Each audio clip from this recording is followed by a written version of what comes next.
लोकसभा में शुक्रवार को पीएम केयर्स फंड को लेकर भाजपा और कांग्रेस के बीच तीखी बहस हुई। सदन में कांग्रेस नेता मनीष तिवारी ने कहा कि पीएम केयर्स फंड का नाम प्रधानमंत्री की संस्था से जुड़ा हुआ है, इसलिए ये अधिक उपयुक्त नहीं होगा। अगर ये फंड सार्वजनिक विश्वास के बजाय कानून के माध्यम से बनाया गया होता तो ज़्यादा उपयुक्त होता।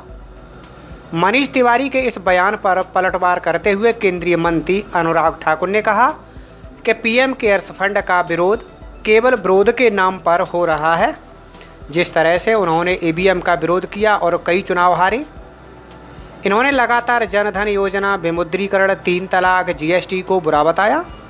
इन्हें हर चीज़ में खामी नजर आती है, जबकि खुद इनकी नीयत में ही खोट है। पीएम केयर्स फंड एक पब्लिक चैरिटेबल ट्रस्ट है जिसकी स्थापना भारत के लोगों के लिए की गई है। जैसा ये ईवीएम खराब है, चुनाव के समय विरोध करते थे, लेकिन एक बार नहीं कई बार चुनाव हारे।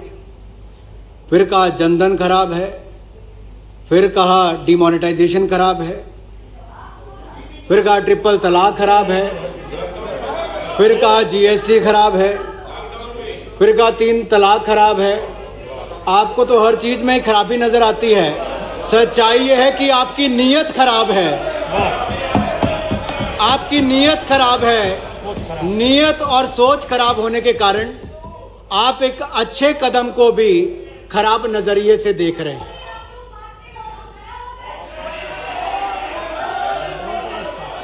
और अध्यक्ष जी, पीएम केयर्स खराब क्यों है? क्या गलती है? एक नहीं कई बार आप हाई कोर्ट से सुप्रीम कोर्ट गए कई विषयों को लेकर, लेकिन अंत में उसका नतीजा क्या निकला? हाई कोर्ट या सुप्रीम कोर्ट ने हर कदम पर हर कोर्ट ने पीएम केयर्स के हक में अपना निर्णय दिया, इनके हित में नहीं दिया है। आखिर क्या क्या चुनौतियां दी इन्होंने तो इसको सेटअप करने के लिए कि आपने बनाया ही गलत है, आपने उसको चुनौती दी, सुप्रीम कोर्ट ने आपके उसको खारिज कर दिया और संवैधानिक रूप से उसको वैध बताया गया। यही नहीं सर, ये अप्रैल महीने में चले गए थे सर, मार्च में बना, अप्रैल महीने में उसके विरोध में चले गए। देश कोरोना महामारी से लड़ने के लिए तैयारी कर रहा था, प्रधानमंत्री जी कदम उठा रहे थे, लेकिन ये उस समय भी राजनीति कर रहे थे, विपक्ष का काम कर रहे थे ये। और जून 2020 में सर